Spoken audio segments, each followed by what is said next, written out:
लो, क्या करेंगे उसका जो दिया है?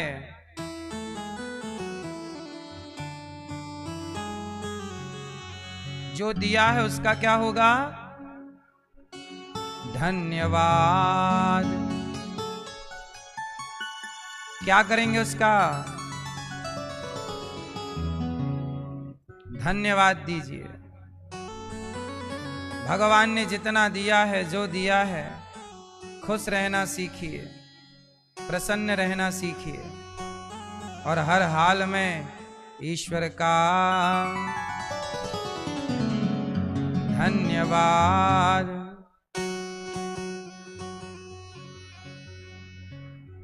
क्या करेंगे? एक चिड़िया थी। कहाँ? रेगिस्तान में, चारों तरफ रेत, चिड़िया, ना वहां पानी, ना वहां पेड़। नारद जी गुजरे तो नारद जी वहां से गए तो चिड़िया नजर आई, बेचारी बैठी थी। ना वहां छाया थी क्योंकि रेत ही रेत है, चारों ओर धूप ही धूप। चिड़िया नारद जी से बोली, नारद जी बोले, चिड़िया मैं भगवान के पास जा रहा हूं, कुछ कहना है? कोई भगवान तक सूचना पहुंचानी हो, कोई बात कहनी हो, कह दो, हम तुम्हारी बात भगवान से कह देंगे। चिड़िया बोली, भगवान से कह दो नारद जी कि यहां रेगिस्तान में एक पेड़ हो जाए, बढ़िया पेड़ हो जाएगा तो मेरा घोंसला भी हो जाएगा और थोड़ी पानी की व्यवस्था कर दें भगवान। यहाँ कोई पानी, रेगिस्तान है, पानी तो है ही नहीं, यहाँ पानी हो जाए और पेड़ हो जाए तो बड़ी कृपा हो जाएगी। नारद जी बोले, मैं जाता हूं। अब नारद जी गए भगवान श्रीमन नारायण के पास। भगवान नारायण क्षीर सागर पर लेटे हैं। नारद जी पहुंचे, नारायण नारायण। भगवान श्री हरि बोले, श्रीमन नारायण बोले, नारद जी कहो। नारद जी बोले, प्रभु एक चिड़िया का संदेशा लाया हूं। क्या संदेशा है? चिड़िया रेगिस्तान में रहती है, चारों तरफ रेत ही रेत है। उसने कहा है कि बस एक पेड़ मिल जाए उसे वहां पर और थोड़ा पानी की व्यवस्था। भगवान ने कहा, देखो वो तो रेगिस्तान है, यदि वहां पेड़ और पानी हो गया तो रेगिस्तान किस बात का?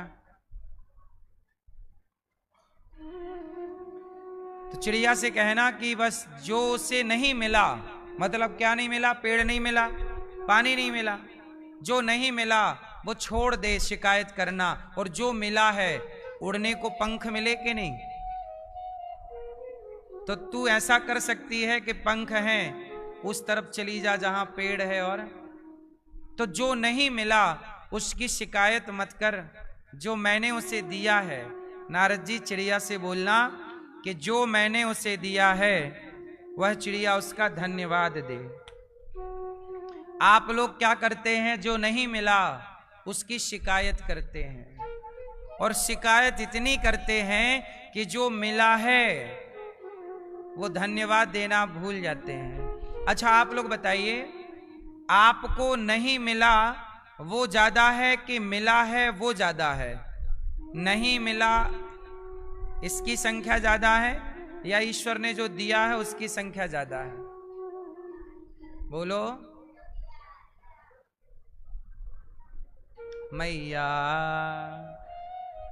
हाँ, लिया कुछ नहीं तूने,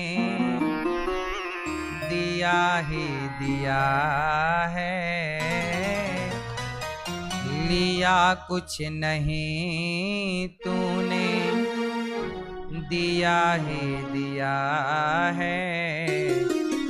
तेरा शुक्रिया है, तेरा शुक्रिया है। लिया कुछ नहीं मुझसे,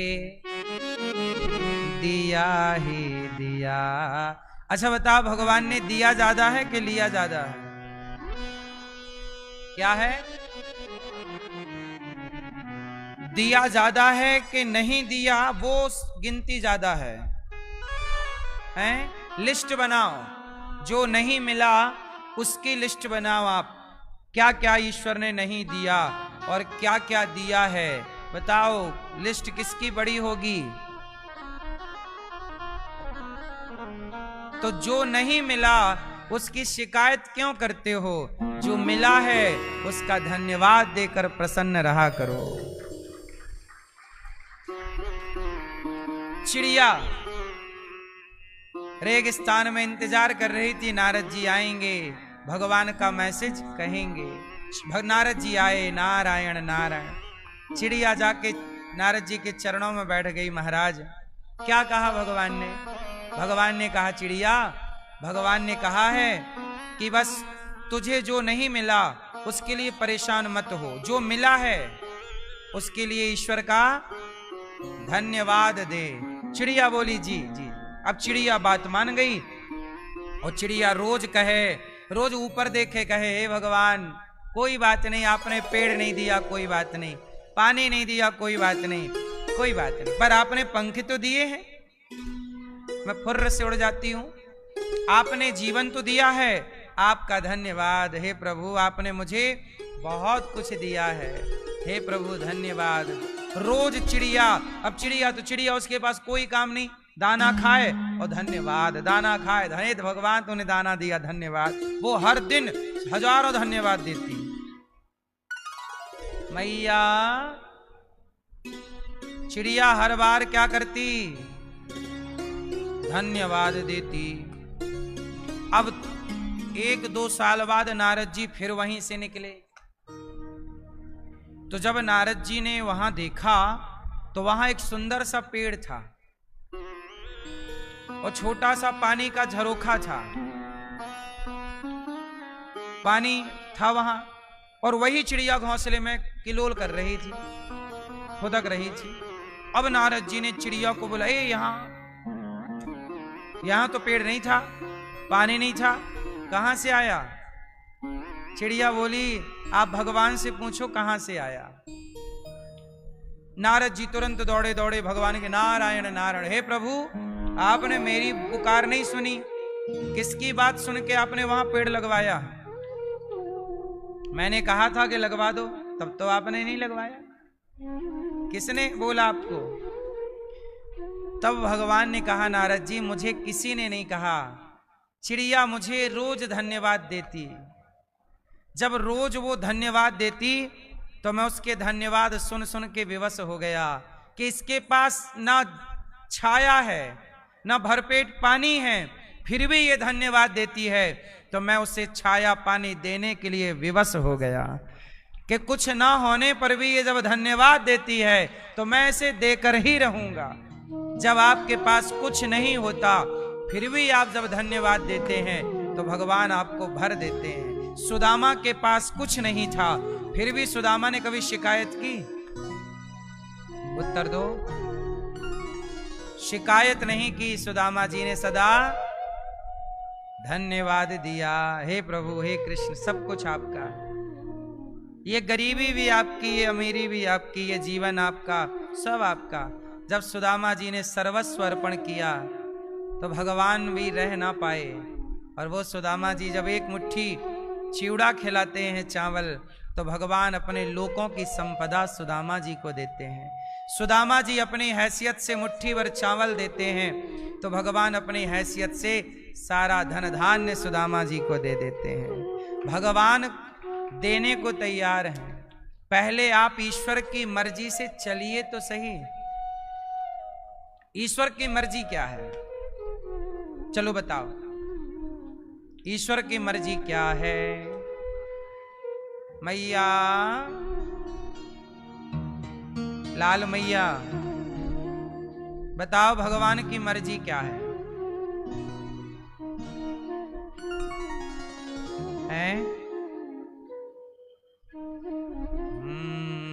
धीरे धीरे बोल, कोई सुन ना ले।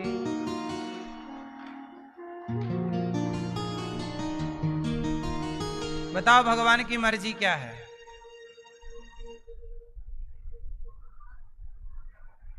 मैया भगवान की मर्जी क्या है?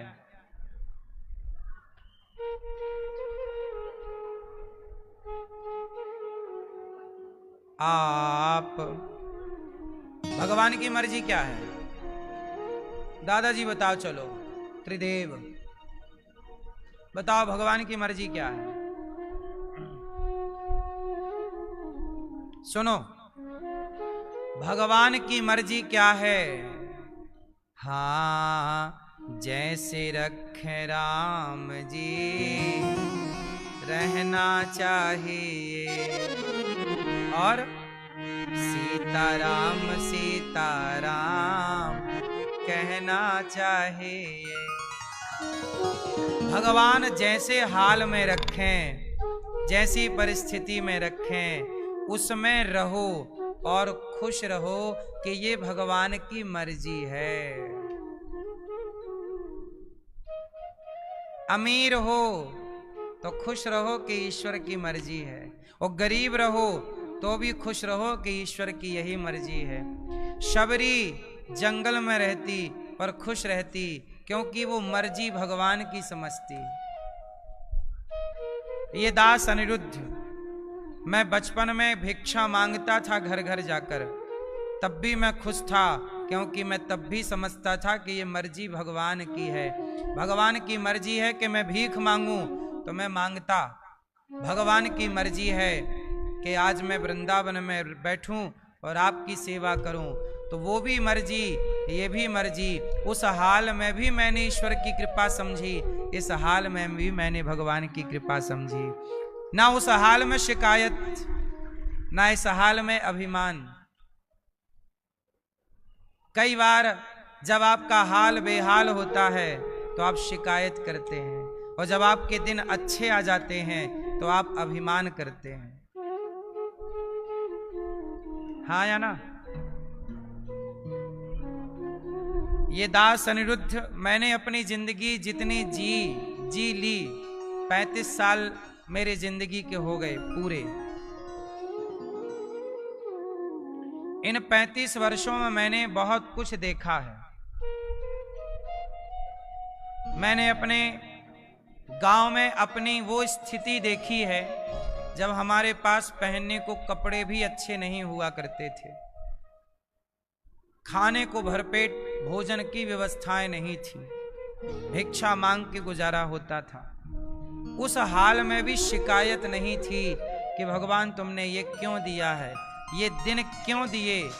तब भी ईश्वर की सेवा, तब भी बासी रोटी खाते थे तो भोग लगा के ही खाते थे। तब जब भगवान देते थे तो भोग लगा के खाते थे, तब भी भोग लगा के खाते थे, आज भी भोग लगा के ही खाते हैं। वो हाल था। हमारी एक बहन थी मतलब थी, मेरे से 2 वर्ष बड़ी, नाम था वर्षा। मेरी बहन 2 वर्ष बड़ी थी। जब वो 7 वर्ष की हुई तो उसने, गांव में बच्चे तो होते हैं, बालों में वो लगी थी उसकी पिन, नहीं लगाती, माताएं लगाती, उसी से उसने कान खुजा लिया। कान वो लोहे की थी, लोहे की नहीं होती, चिमटी, उससे कान खुजा लिया।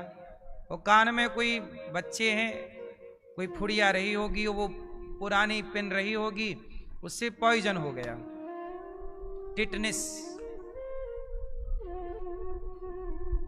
आज से बहुत पुरानी बात है, जब मैं 5 साल का था, आज मतलब 30 साल पुरानी बात है। सोचिए, मेरी उस बहन को टिटनिस हो गया। टिटनिस थोड़ा सा फैल गया, समय पे इलाज डॉक्टर होते नहीं थे गांव में अगल बगल, पर कोई बात नहीं, ये तो है, सर्दी जुकाम हो जाना तो सामान्य मानते थे। डॉक्टर के पास ले गए, बड़े शहर जबलपुर, विक्टोरिया हॉस्पिटल। वहां पर गए, डॉक्टरों को दिखाया, कहा, पिताजी वगैरह बताते हैं, उन्होंने कहा कि इसका इंजेक्शन बाजार से आपको लाना पड़ेगा, हम लगा देंगे।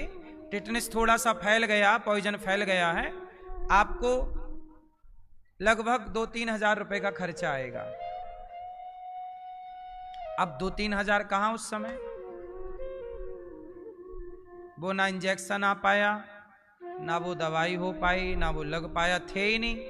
किससे मांगे, कोई दे भी ना पैसा उधार, गरीबों को कौन देता है। हमारी बहन फिर वो भगवान के घर चली गई।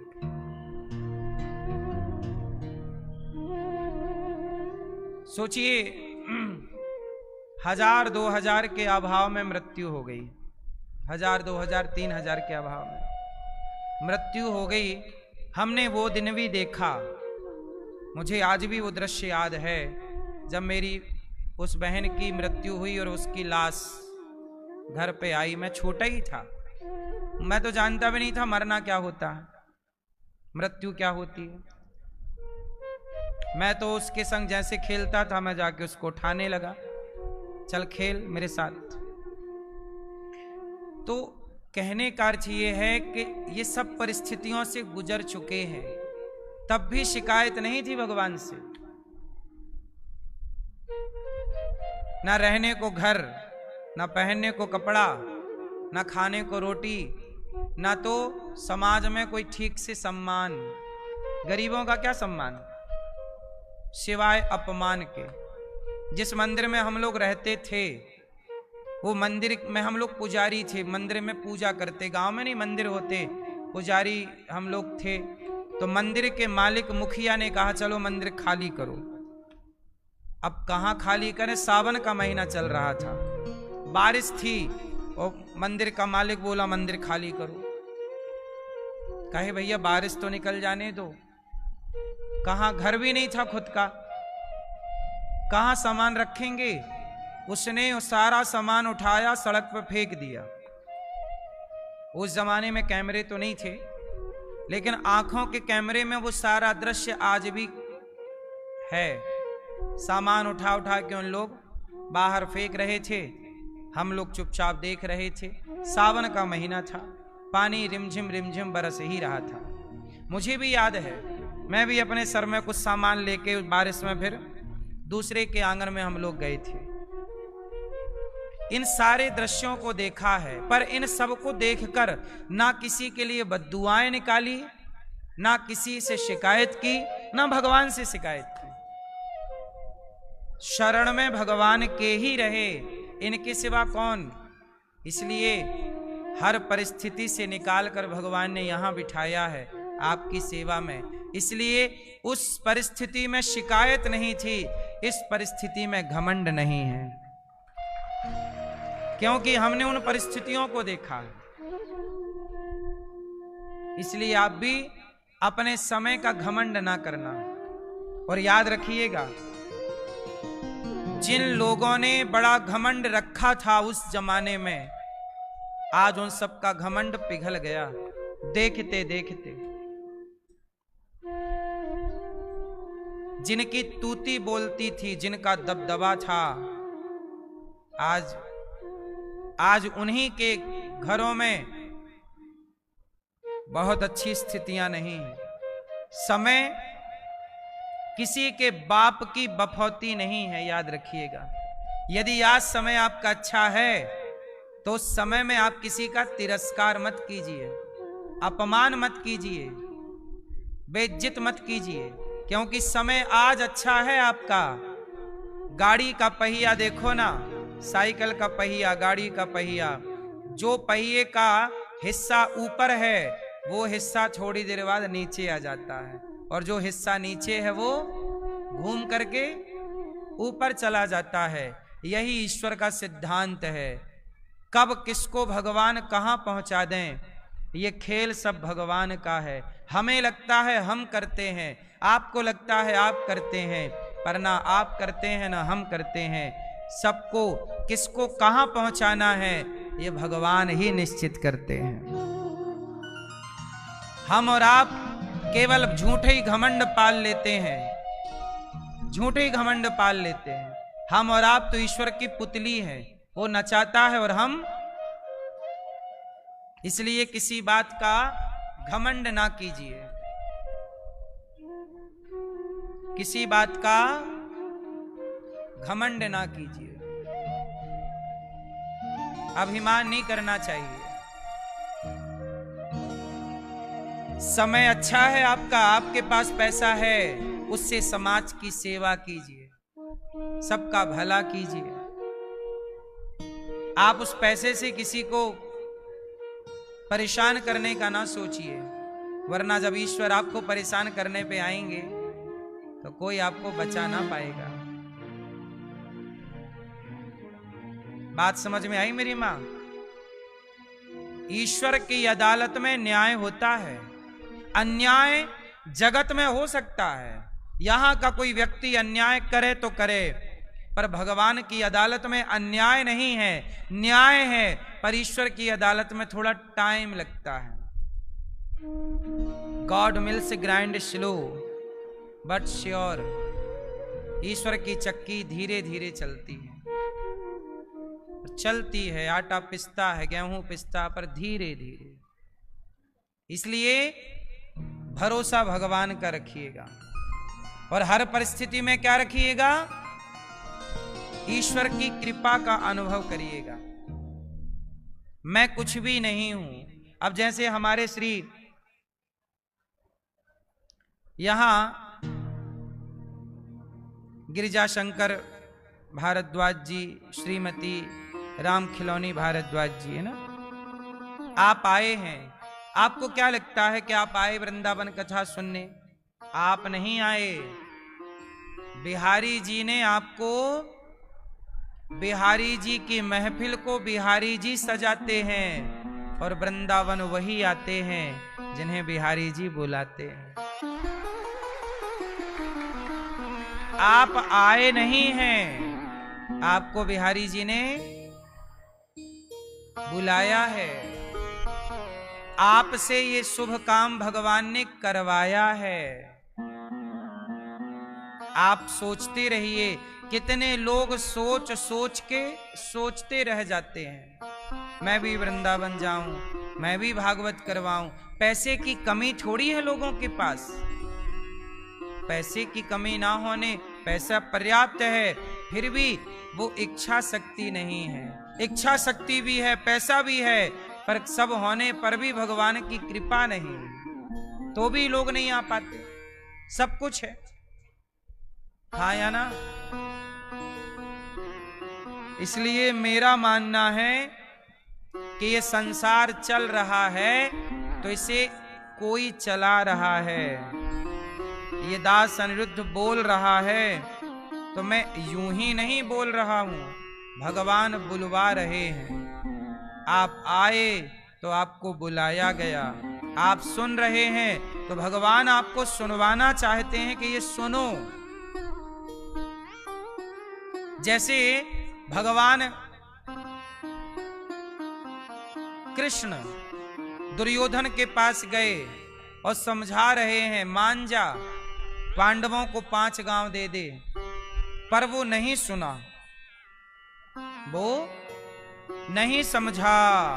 पांडवों को 5 गांव। अच्छा एक बात आपको बताएं, भगवान की सब तरह की इच्छा होती है।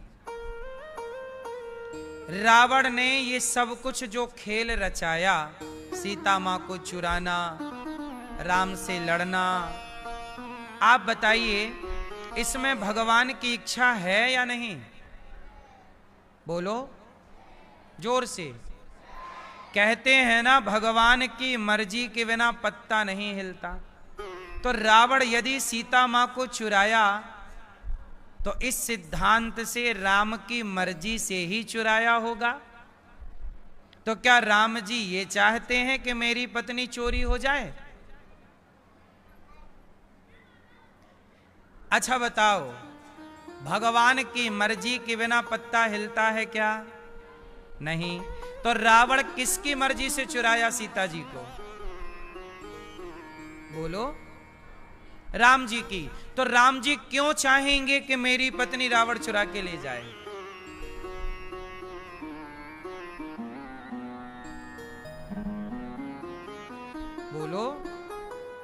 मैया शांत रहने का, उत्तर देने का, बातें करने का नहीं मेरी मां।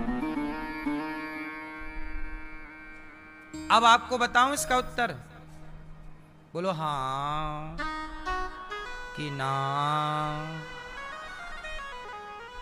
सुनो,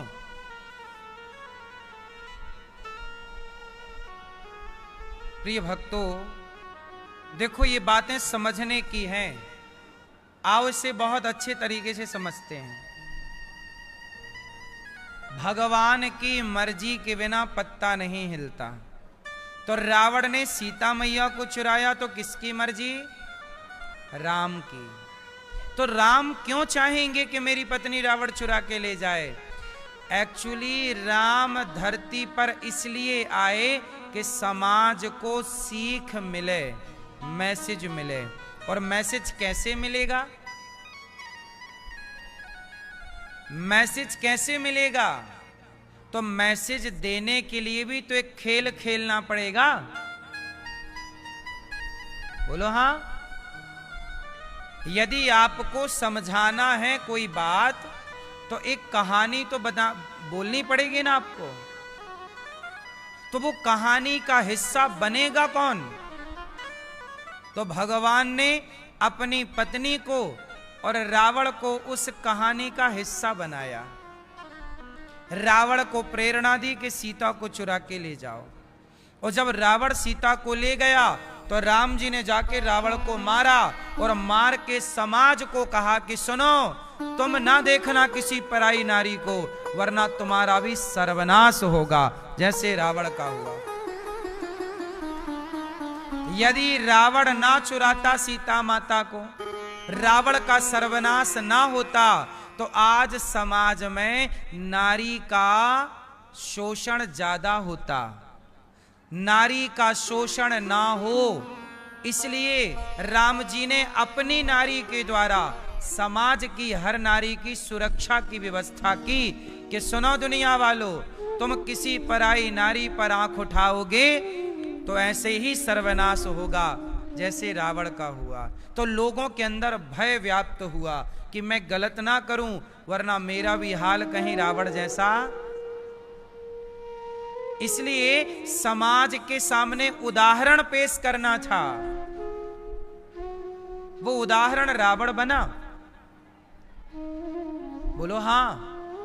अब लोग कहते हैं रावण गलत, ये वो, ये सब बातें ठीक हैं, पर आप समझो कि भगवान धरती पे आते हैं तो समाज को मैसेज देने आते हैं। यूं ही थोड़ी आएंगे। मैं यहां 3 घंटे आया हूं तो कोई यहां प्रपंच थोड़ी करना है मुझे।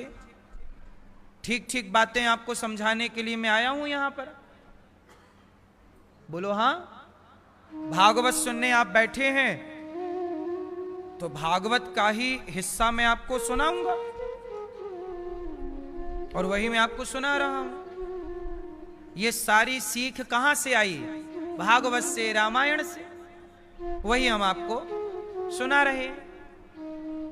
तो जैसे हम 3 घंटे यहां आते कथा सुनाने, तो हम अपना काम करने आते, ऐसे भगवान आए। तो देखो, भगवान कृष्ण आए तो गोपियों के कपड़े चुरा के भाग गए। कन्हैया ने गोपियों के क्या चुराए? गोपियां निर्वस्त्र होके नहा रही थीं यमुना जी में। भगवान चुपके से गए, कपड़ा चुरा लिया, पेड़ पे बैठ गए। अब गोपियां निकली, देखा कपड़ा नहीं, तुरंत शर्मा के पानी में घुस गईं। कपड़े कहां गए? भगवान बोले यहां है। क्यों चुरा लिया आपने कन्हैया कपड़े? ये धर्म है? कपड़े चुराना किसी के बताओ सही है, वो भी स्त्रियों के? भगवान बोले ये बताओ, हमने कपड़ा चुरा के गलत किया, चलो, तो तुम पब्लिक प्लेस में निर्वस्त्र होके नहा रही हो, क्या तुम सही कर रही हो? आज हमने देखा, कल कोई और देखेगा, परसों कोई और देखेगा, फिर सारा जमाना देखेगा, फिर कैमरे का जमाना आएगा, लोग चुप के वीडियो बनाएंगे तुम्हारी। भगवान तो हजारों साल आगे की सोचते हैं। बोलो हाँ। इसलिए तुम निर्वस्त्र होके नहा रही हो, वो भी यमुना जी में, वो भी पब्लिक प्लेस में जहां से रास्ता है लोगों के जाने आने का। ये सही है? तब भगवान ने कहा कि आज तुम कसम खाओ कि आइंदा तुम कपड़े उतार कर इस तरह से स्नान, तो कपड़े चुराने के पीछे भी समाज को एक मैसेज देना था कि निर्वस्त्र होकर स्नान नहीं करना चाहिए। और जब भगवान ने प्रतिज्ञा दिलाई, बाद में कपड़े लौटाए, काम पूरा हो गया। तो भगवान की हर लीला के पीछे कोई ना कोई बढ़िया समाज के लिए।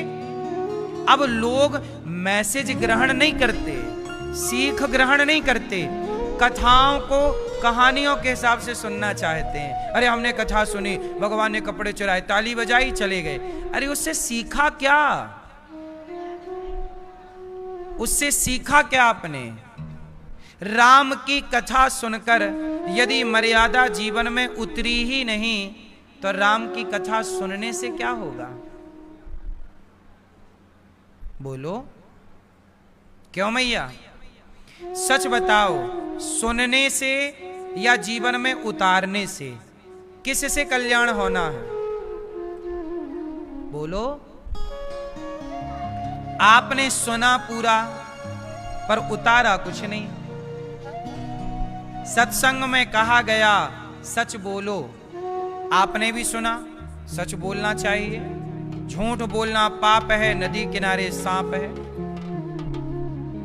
बताओ आप में से कितने लोगों को पता है कि झूठ बोलना पाप है? नदी किनारे सब किसको पता है झूठ बोलना पाप? हाथ उठाओ।